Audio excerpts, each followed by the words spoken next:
Hello students, मैं अंजलि पयाल स्वागत करती हूँ आपका आईसीटी वर्चुअल क्लास में। कैसे हैं आप सब लोग। उम्मीद करती हूँ आप सब लोग अच्छे होंगे और अपनी लाइफ में बहुत बेहतर कुछ कर रहे होंगे। आज हम बात कर रहे हैं क्लास 7th के साइंस की, जिसमें हम की प्रैक्टिस सेट सॉल्व कर रहे थे। ओके, जितने केमिस्ट्री वाले चैप्टर्स जो भी हैं आपके, उनमें से हमने क्वेश्चंस लिए थे और क्वेश्चंस से प्रैक्टिस सेट बनाए थे। तो उन प्रैक्टिस सेट के आंसर्स हम लोग देख रहे थे।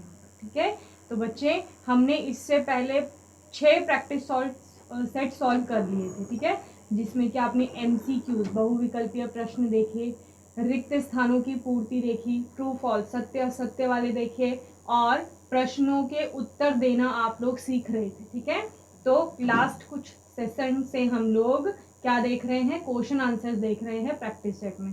तो 6th प्रैक्टिस सेट हमारा चल रहा है। ठीक है, 6th प्रैक्टिस सेट में आपने कुछ क्वेश्चन आंसर्स देख लिए थे। जैसे पहला क्वेश्चन था आपका explain how painting of an iron gate prevents it from rusting. यानी कि लोहे का कोई गेट है और उस लोहे की गेट पे क्या लगेगा, जंग लगेगा। तो उसको जंग लगने से बचाना है तो उस पर पेंट लगाया जाएगा। तो वो कैसे उसको बचाएगा, तो वो हमने देखा था।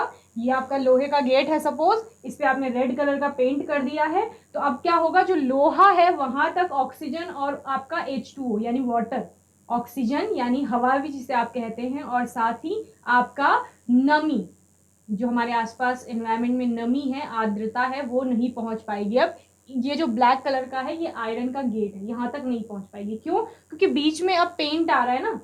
ये सपोज आपका लोहे का गेट है, इस लोहे के गेट पे ऑक्सीजन और नमी दोनों आ रही है और वो क्या कर रही है, इसको संचारित कर रही है, इस पर जंग लगा रही है। मैंने इसके ऊपर रेड कलर का पेंट अप्लाई कर दिया है। ठीक है, तो अभी जो ऑक्सीजन और हवा है वो उस पेंट से टकरा जाएगी। ठीक है, यहां तक नहीं पहुंच पाएगी, इस ब्लैक कलर के पार्ट तक। ठीक है, तो पेंट लगाने से हम संक्षारण को रोक सकते हैं, यानी कि जंग लगने की प्रक्रिया जो है उसको रोका जा सकता है। ओके, नेक्स्ट क्या था आपका, explain why rusting of iron objects is faster in coastal area than in desert. यानी कि जो आपके कोस्टल एरियाज होते हैं, जहां पर पानी के किनारे वाले इलाके होते हैं, वहां पर ज्यादा क्यों रस्टिंग की प्रोसेस होती है, लोहे पर जंग जल्दी क्यों लगता है एज कंपेयर टू किसकी तुलना में, जो रेगिस्तान वाले आपके इलाके होते हैं। तो रेगिस्तान वाले इलाकों में क्या है, नमी कम है वहां पर। ठीक है, इस वजह से क्या हो रहा है, क्योंकि नमी कम है तो प्रॉपर ऑक्सीजन और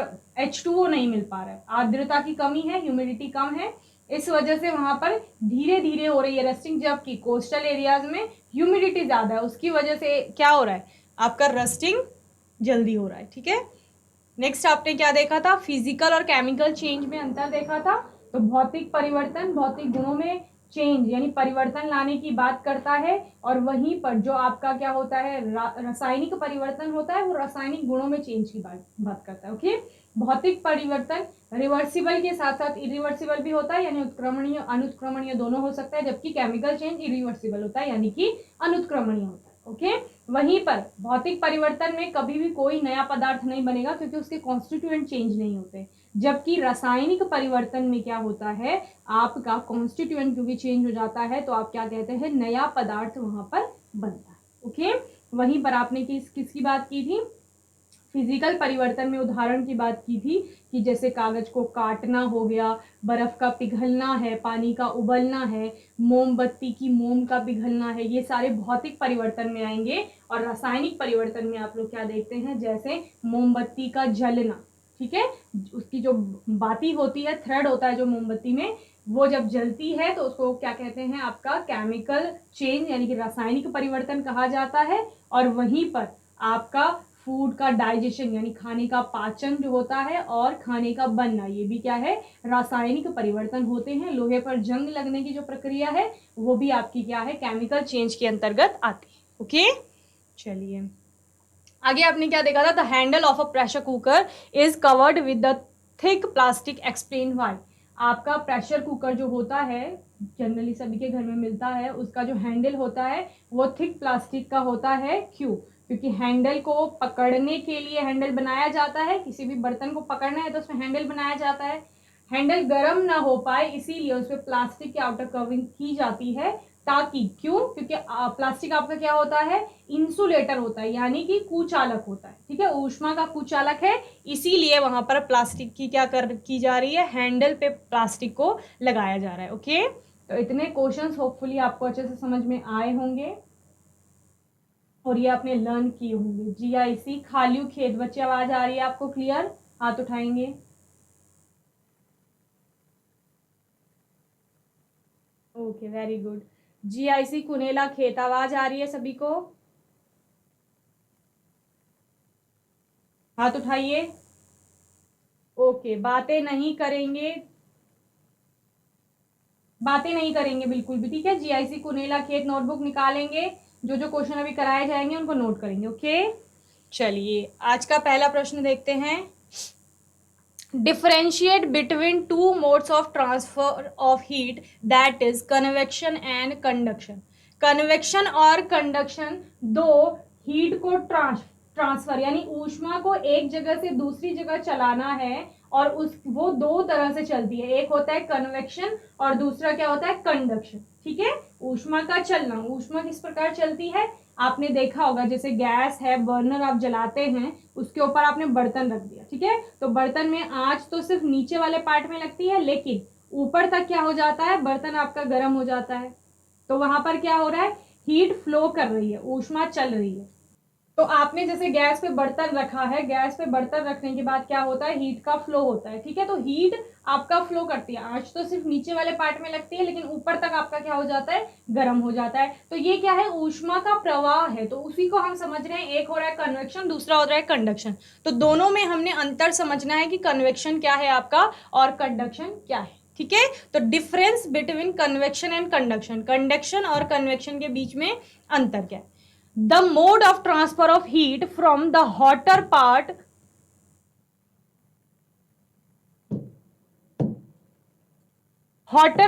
material to its colder part, or from a hot material to a cold material in contact with it without the movement of material as a whole, so this phenomena is known as conduction। क्या कहा जा रहा है? जब the mode of transfer क्या है? एक तो मोड ऑफ ट्रांसफर है, ठीक है, एक प्रकार का क्या हो रहा है? परिवहन हो रहा है इसमें। और क्या हो रहा है परिवहन में?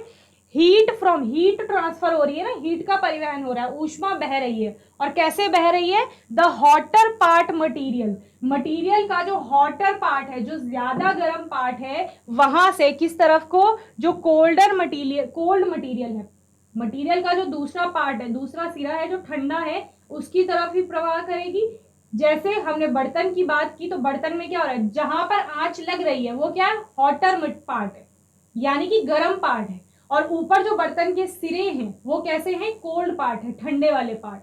तो हीट कैसे फ्लो करेगी? गर्म पार्ट से ठंडे की तरफ को फ्लो करती है। इसी वजह से नीचे वाला पार्ट ज्यादा गर्म रहता है जहां पर आंच लगती है, और ऊपर जो पार्ट है वो कैसा रहता है? As compare to the lower part, वो ज्यादा क्या रहता है? ठंडा रहता है। तो हीट फ्लो करेगी गर्म से ठंडे की तरफ को। इसीलिए यहाँ पर क्या कहा जा रहा है कि hotter part of material to कहाँ को? कोल्ड मटीरियल की तरफ, ठीक है, फ्लो करती है।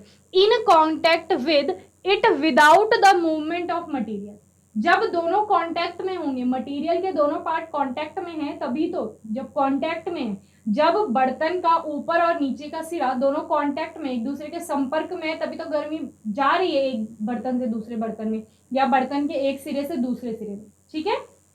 और without the movement of material as a whole, क्या कहा जा रहा है? विदाउट द मूवमेंट, किसी भी प्रकार का मूवमेंट, हलचल नहीं हो रही है पूरे मटीरियल में as a whole. Okay, so this phenomena is known as conduction. तो इसको क्या कहा जाता है? कंडक्शन कहा जाता है। और इसका एग्जाम्पल आपने देखा था जब मैंने आपको इससे पहले वाले सेट करवाए थे, तो वहां पर आपने पूरा सेट देखा था एग्जाम्पल का, कि आपका पूरा बर्नर जल रहा है, उसके ऊपर बर्तन रखा है, तो वहां पर जो हीट फ्लो कर रही है बर्तन में, उसमें क्या जा रहा है? कंडक्शन का फ्लो दिख रहा है। ओके, तो कंडक्शन समझ गए।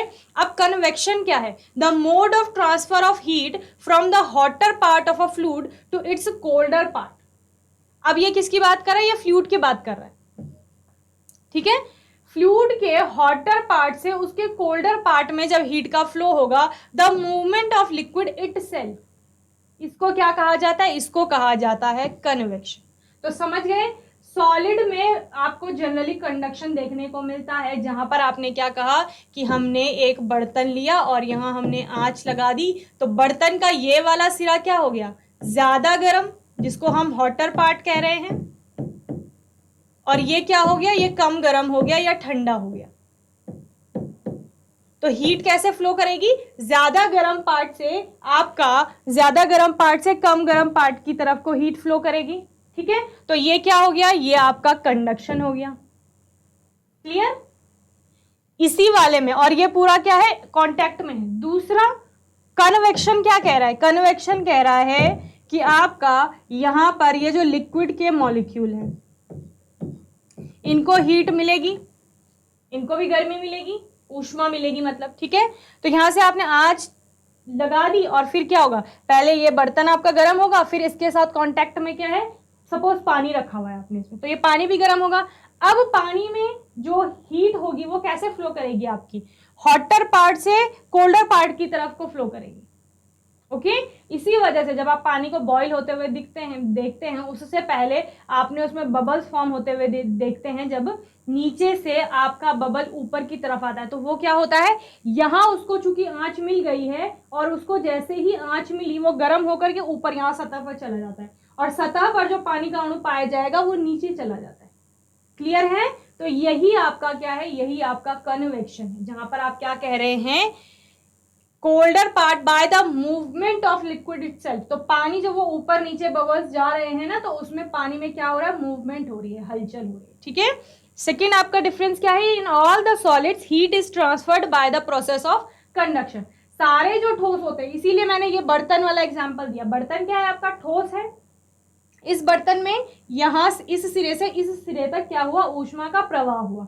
तो वो किसके द्वारा हुआ? कंडक्शन के द्वारा। तो आप बोलेंगे कि सारे जितने भी ठोस होते हैं, उनमें जो ऊष्मा का प्रवाह होता है वो किसके द्वारा होता है? कंडक्शन के द्वारा होता है। वहीं पर in all the liquids and gases heat is transferred by the process of convection. जबकि सारे जितने भी आपके क्या होते हैं? द्रव होते हैं, या गलित अवस्था में जो भी आपके मटेरियल पाए जा रहे हैं, उनमें हीट का जो ट्रांसफर होगा, ऊष्मा का जो चालन होगा, वो किसके द्वारा होगा?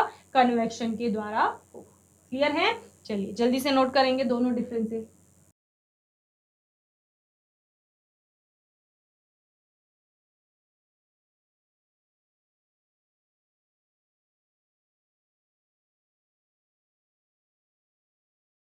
तो बच्चे, कंडक्शन क्या होता है आपका? कंडक्शन होता है चालन, और कन्वेक्शन को क्या कहा जाता है? इसको कहा जाता है संवहन। ठीक है, तो मुख्य अंतर क्या हो गया? चालन में आपको क्या, एक तो दोनों ही हॉटर और कोल्डर जो रीजन है, दोनों ही कांटेक्ट में है एक दूसरे के, और कांटेक्ट में आने के बाद क्या हो रहा है? जैसी हीट मिल रही है, तो हॉटर पार्ट से आपके कोल्डर पार्ट की तरफ को हीट का फ्लो हो रहा है। ठीक है, सेम यहाँ पर भी होता है, लेकिन ये किस में होगा? फ्लूइड में होगा या लिक्विड में आपको देखने को मिलेगा, और ये विद मूवमेंट होगा। ठीक है, उसके जो वाटर के या फ्लूइड के, लिक्विड के आपके मॉलिक्यूल्स हैं, उनमें मूवमेंट देखने को मिलेगा, और मूवमेंट के कारण ही, क्योंकि उनका ऊपर नीचे मूवमेंट होगा, तो उस प्रकार से ही फिर क्या होगा? आपका हीट फ्लो करेगी। क्लियर? तो इसको क्या कहा जाता है? इसको संवहन कहा जाता है। और वहीं पर ठोसों में आपका संवहन देखने को मिलता है, वहीं ठोसों में आपका चालन देखने को मिलता है, वहीं पर आपका जो संवहन है वो कहाँ देखने को मिलता है? द्रव या फ्लूइड के केस में देखने को मिलता है। क्लियर? चलिए नेक्स्ट क्वेश्चन देखते हैं। Write the characteristics of acids by which we can identify acids. Acid यानी कि अम्ल। अम्ल की क्या बतानी है आपको? प्रकृति या विशेषताएं बतानी है।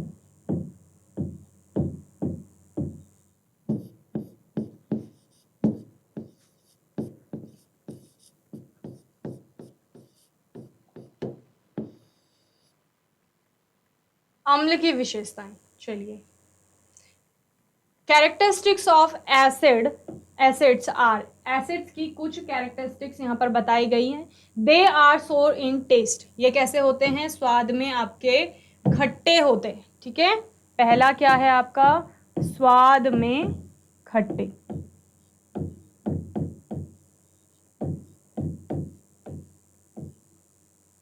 क्लियर है? स्वाद में कैसे हैं? खट्टे। दूसरा, they turn blue litmus paper solution to red. क्या कहा जा रहा है, ये जो लिटमस सॉल्यूशन होगा या लिटमस पेपर होगा उसको क्या कर देते हैं, अगर ब्लू लिटमस है आपका तो उसको कैसा कर देंगे, रेड कर देंगे। ठीक है, नीले लिटमस को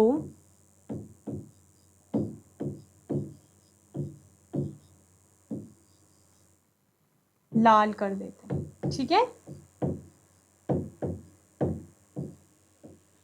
नीले लिटमस को लाल करने का मतलब क्या है कि नीला लिटमस पेपर अगर किसी भी एसिड के संपर्क में आता है, या आपके पास लिटमस पेपर है नीले कलर का, उसमें आपने कोई एसिड डाल दिया, ठीक है, नींबू का रस आपने डाल दिया, तो वो क्या हो जाएगा, वो लाल रंग में बदल जाएगा। तो यही क्या है, लिटमस पेपर टेस्ट भी इसको कहा जाता है। ठीक है, तो दूसरी ये कैरेक्टरिस्टिक हो गई। तीसरा क्या है, dilution of acid in water is an exothermic reaction, that is heat energy is evolved। यानी कि जब भी डाइल्यूशन किया जाता है किसका, एसिड का तनुकरण किया जाएगा, क्या करेंगे, अम्ल का तनुकरण एक कैसी अभिक्रिया है, एक्सोथर्मिक यानी कि ऊष्माक्षेपी अभिक्रिया है।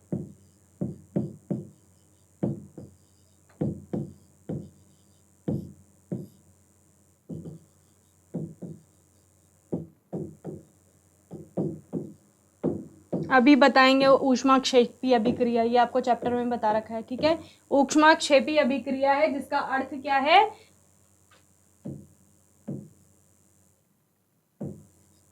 अर्थात यहां पर क्या होगा,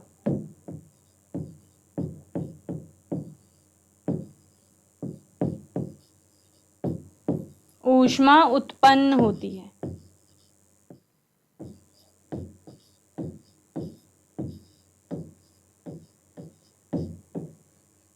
समझ रहे हैं, डाइल्यूशन किससे करते हैं, एसिड में पानी डाल दिया, ठीक है, तो उससे क्या होगा, या पानी में एसिड डाल दिया, तो ये हमने सीखा है कि किस प्रकार से एसिड और पानी की अभिक्रिया होती है, किस प्रकार से होती है। जब एसिड और पानी एक दूसरे के संपर्क में आएंगे, डाइल्यूशन करते हैं किसी चीज का, डाइल्यूशन का मतलब क्या है, उसमें पानी मिलाना, तनुकरण करना, उसकी स्ट्रेंथ को थोड़ा कम करना। जो स्ट्रॉन्ग एसिड्स होते हैं या कॉन्सेंट्रेट जिनको कहा जाता है, उनमें पानी की मात्रा कम होती है, तो जब उनका डाइल्यूशन होता है तो उनमें पानी की मात्रा डाली जाती है, यानी पानी मिलाया जाता है। तो जब एसिड और वाटर, अम्ल और पानी जब संपर्क में आएंगे तो ये एक इस प्रकार की अभिक्रिया होगी, ऊष्माक्षेपी अभिक्रिया है। यानी ऊष्माक्षेपी अभिक्रियाएं कौन सी होती हैं, एक्सोथर्मिक अभिक्रियाएं, जिनमें आपकी ऊष्मा उत्पन्न होती है, यानी कि जैसे सॉल्यूशन में आपने एसिड और पानी मिलाया, वो एकदम से गर्म हो गया। ओके, तो यानी कि वहां पर हीट प्रोड्यूस हुई है, ये कैसी है, ऊष्माक्षेपी अभिक्रिया, अर्थात यहाँ ऊष्मा उत्पन्न होती है, कहाँ, जब एसिड का डाइल्यूशन होता है। क्लियर है, तो इस प्रकार से आपको तीन यहाँ पर विशेषताएं देखने को मिली एसिड की, कि एसिड एक तो स्वाद में खट्टे होंगे, चूंकि एसिड क्या कर देते हैं, कोरोड कर देते हैं, किसी भी सरफेस के संपर्क में आने पर उसको खराब कर देते हैं, तो सारे एसिड को तो टेस्ट नहीं कर पाएंगे। लेबोरेटरी में जो एसिड्स बनते हैं उनको क्या किया जाता है, उनको टेस्ट करेंगे, फिर लिटमस टेस्ट करेंगे। ठीक है, लिटमस टेस्ट में क्या देखेंगे, ब्लू लिटमस के कांटेक्ट में अगर आ रहे हैं तो रेड में कन्वर्ट कर रहे हैं, और अगर लाल लिटमस के संपर्क में आएंगे तो कोई भी अभिक्रिया नहीं देंगे। ठीक है, लाल के संपर्क में आने पर लाल लिटमस लाल ही रहता है। और डाइल्यूशन, तनुकरण किया जाएगा अम्ल का, तो वो क्या है, ऊष्माक्षेपी अभिक्रिया, यानी कि एक्सोथर्मिक रिएक्शन है, तो वहां पर ऊष्मा उत्पन्न होती है या हीट आपकी इवॉल्व होती है बहुत ज्यादा मात्रा। क्लियर है, तो ये अम्ल की विशेषताएं हो गई, जल्दी से इन्हें नोट करेंगे। ओके,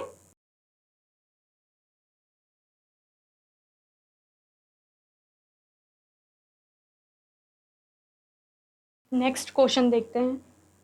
नेक्स्ट क्वेश्चन है, a farmer was unhappy because of his low crop yield. He discussed the problem with an agricultural scientist and realized that the soil of his field was either too acidic or too basic. What remedy would you suggest the farmer to neutralize the soil? ठीक है, क्या कहा गया है इसमें, एक farmer यानी कि किसान बहुत दुखी हो गया, किस वजह से, लो क्रॉप यील्ड, यानी कि उसका जो उत्पादन था फसल का वो बहुत क्या है, कम है, कम फसल उत्पादन के कारण।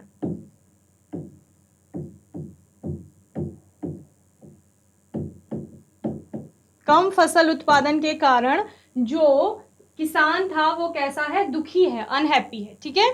उसने अपनी प्रॉब्लम किससे डिस्कस की, किसी कृषि विशेषज्ञ से, जो कि कृषि के बारे में, खेती के बारे में जानता है, ऐसे साइंटिस्ट होते हैं, तो उनसे उन्होंने बात की। And realize that the soil of his field was either too acidic और टू बेसिक। तो उन्होंने क्या कहा कि उन्होंने रियलाइज किया कि या तो उनकी जो सॉइल है, मिट्टी है, वो बहुत ज्यादा क्या हो गई है, एसिडिक यानी कि अम्लीय हो गई है, या फिर कैसी हो गई है, बहुत ज्यादा बेसिक यानी कि क्षारीय हो गई।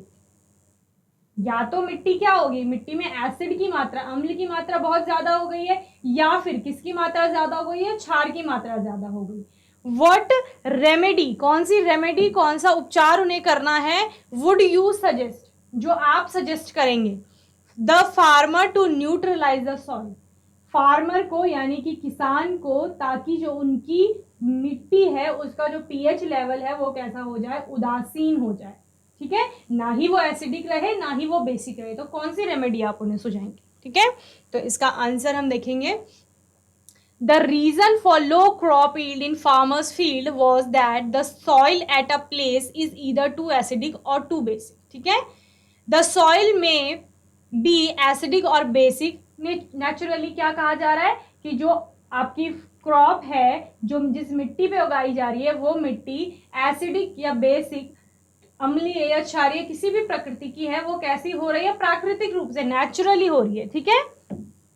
The excessive use of fertilization, क्या कहा जा रहा है, फर्टिलाइजर का बहुत ज्यादा उपयोग, एक्सेसिव यूज, फर्टिलाइजर यानी उर्वरक जो डाले जाते हैं मिट्टी की उर्वरता को बढ़ाने के लिए, उनकी वजह से in the field also makes the soil too acidic, बहुत ज्यादा, क्योंकि फर्टिलाइजर्स का यानी उर्वरकों का उपयोग किया जा रहा है, तो उससे क्या हो गई, एसिडिटी की मात्रा या एसिड की मात्रा वहां पर ज्यादा बढ़ गई, ठीक है। तो इस वजह से मिट्टी कैसी हो गई है, ज्यादा अम्लीय हो गई है।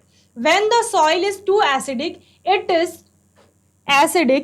इज ट्रीटेड विद बेस, यही बताया था आपको कि जब भी कहीं पर एसिड की मात्रा, जैसे एसिडिटी के केस में हमने कहा था कि स्टमक में अगर एसिड की मात्रा बढ़ जाती है तो क्या करेंगे, बेस से न्यूट्रलाइज करेंगे। तो यहाँ पर भी वही हो रहा है, यहाँ पर मिट्टी में एसिड की मात्रा बढ़ रही है, क्योंकि वहां पर एसिड की मात्रा बढ़ रही है, तो इसको भी किससे ट्रीट किया जाएगा, बेस से यानी कि क्षार से, such as quicklime that is calcium oxide. किससे ट्रीट करेंगे, क्विकलाइम, जो कि एक बेस होता है, बेसिक नेचर का होता है, जिसको कि क्या कहा जाता है, कैल्शियम ऑक्साइड कहा जाता है। और स्लेग्ड लाइम, जो कि क्या है, कैल्शियम हाइड्रोक्साइड है, ये भी एक बेस है। विच न्यूट्रलाइजेस, जो क्या करेंगे, उदासीन कर देंगे, द एक्सेसिव एसिड प्रेजेंट, जितना भी वहां पर एसिड प्रेजेंट है उसके जो प्रभाव हैं उनको क्या कर देगा, उदासीन कर देगा, ओके, इन द सॉइल, कहाँ, मिट्टी में जो एसिड प्रेजेंट है, and reduces it's acidic nature, और क्या कर देगा, जितनी भी उसके अम्लीय गुण हैं उनके प्रभाव को कम कर देगा। If the soil is too basic, और अगर सॉइल क्या है, बहुत ज्यादा बेसिक है, देन डिकेइंग ऑर्गेनिक मैटर, जितने भी आपके डिकेइंग ऑर्गेनिक मैटर होंगे, कॉल्ड मैन्योर और compost, is added to it, समझ गए। The decaying organic matter releases acid which neutralizes the excess bases present in the soil and reduces its basic nature। समझ गए, क्या समझे, अगर आपके मिट्टी में एसिड की मात्रा ज्यादा हो गई है, यानी कि एसिडिक हो गई है मिट्टी, तो उसमें आप क्या डालेंगे, न्यूट्रलाइज करने के लिए बेस डालेंगे, जिस बेस को, क्षार को हमने क्या कहा, अगर अम्लीय मिट्टी हो गई है, अम्ल की मात्रा ज्यादा हो गई है तो क्षार डालेंगे, और क्षार में उन्होंने क्या कहा, या तो क्विकलाइम डालो, और या फिर क्या कहा, स्लेग्ड लाइम डाल दीजिए, कैल्शियम ऑक्साइड और कैल्शियम हाइड्रोक्साइड, ओके। और दूसरा क्या हो सकता है, दूसरा अगर क्षारीय हो गई है, बेसिक हो गया है अगर, तो उसमें क्या डालेंगे, उसमें एसिड डालेंगे कोई। अगर ये क्षारीय प्रकृति का हो गया है मिट्टी, तो उसमें क्या डालोगे, उसमें डालोगे अम्ल, और अम्ल के रूप में आप क्या डालेंगे, कंपोस्ट डालेंगे या जैविक खाद डालेंगे। जैविक खाद क्यों डालेंगे? क्योंकि ये रिलीज करते हैं एसिड को। क्या, किसको रिलीज करेंगे? अम्ल को। तो आपको पता है यहां पर अम्लीय हो गई थी तो हमने क्षार डाला, अम्ल और क्षार अभिक्रिया करेंगे, उदासीनीकरण अभिक्रिया हो जाएगी। क्लियर? यहां पर बेसिक अगर हो जाएगा आपकी मिट्टी तो उसमें अम्ल डालेंगे और अम्ल क्या करेगा? क्षार, अम्ल और क्षार मिलकर के फिर से उदासीन कर देंगे। ठीक है, तो हमने मिट्टी को करना ही क्या है? उदासीन करना है, क्योंकि हमें एक अच्छी ईल्ड चाहिए। अगर वो बहुत ज्यादा अम्लीय रहेगी तब भी उसमें अच्छी पैदावार नहीं होगी, और बहुत ज्यादा क्षारीय रहेगी तब भी उसमें अच्छी पैदावार नहीं होगी। क्लियर है? चलिए जल्दी से नोट करेंगे आंसर।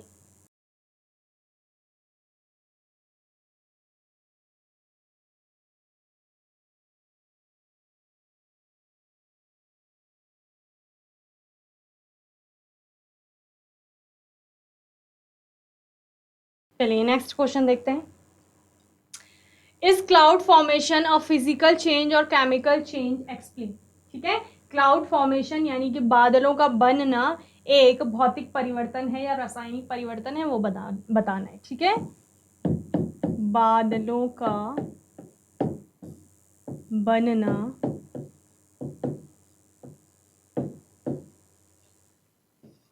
भौतिक परिवर्तन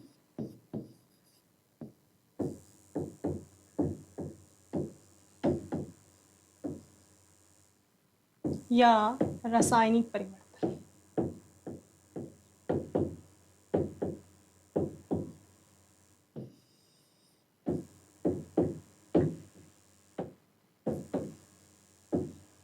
क्लियर?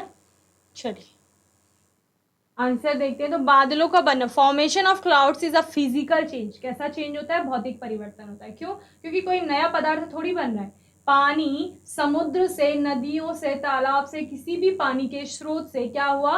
वाष्पीकृत हुआ, और वाष्पीकृत होकर के ऊपर उठा, भाप के रूप में बदला। तो जब आपका पानी नीचे कहीं तालाब में था, ठीक है,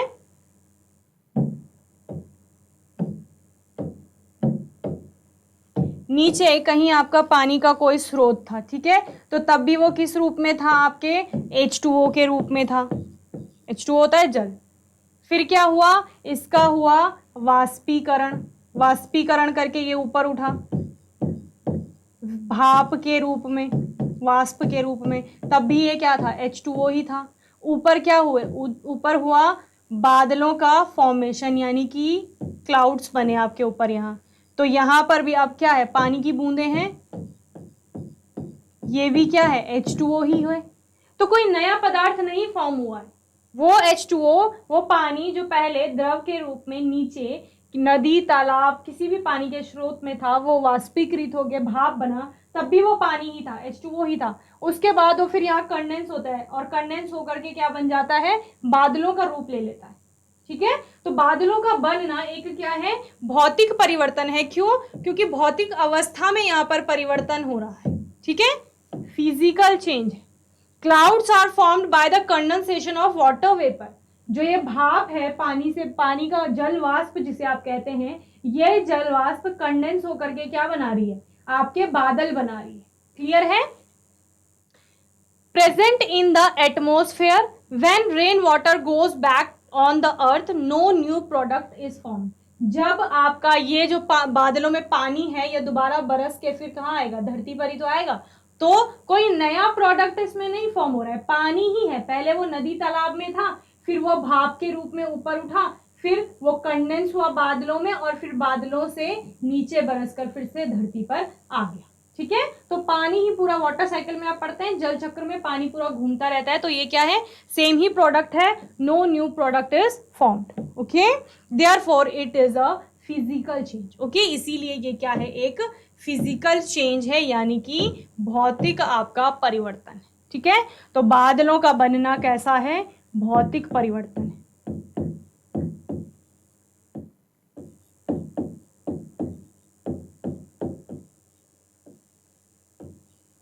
और क्यों है?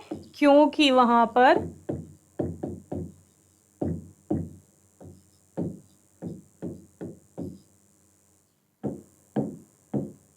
कोई नया पदार्थ नहीं बन रहा है।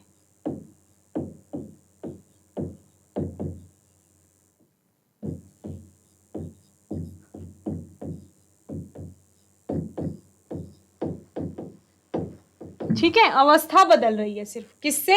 आपका, आपने कहा जो जल था, जल से क्या बना? पानी से क्या बना? जल वाष्प बनी, और जल वाष्प से फिर से क्या बन गया? जल बन गया। ठीक है, तो इस प्रकार जल आपका लिक्विड स्टेट यानी द्रव अवस्था में, द्रव अवस्था से फिर से गैस के रूप में जल वाष्प, और गैस से फिर से आपका लिक्विड स्टेट में जल। तो भौतिक अवस्था में सिर्फ परिवर्तन हुआ, इसीलिए इसको क्या कहा गया? भौतिक परिवर्तन, यानी कि फिजिकल चेंज आपका कहा जाएगा। ठीक है, तो जल्दी से नोट करेंगे इस क्वेश्चन के आंसर को, फिर आगे चलिए।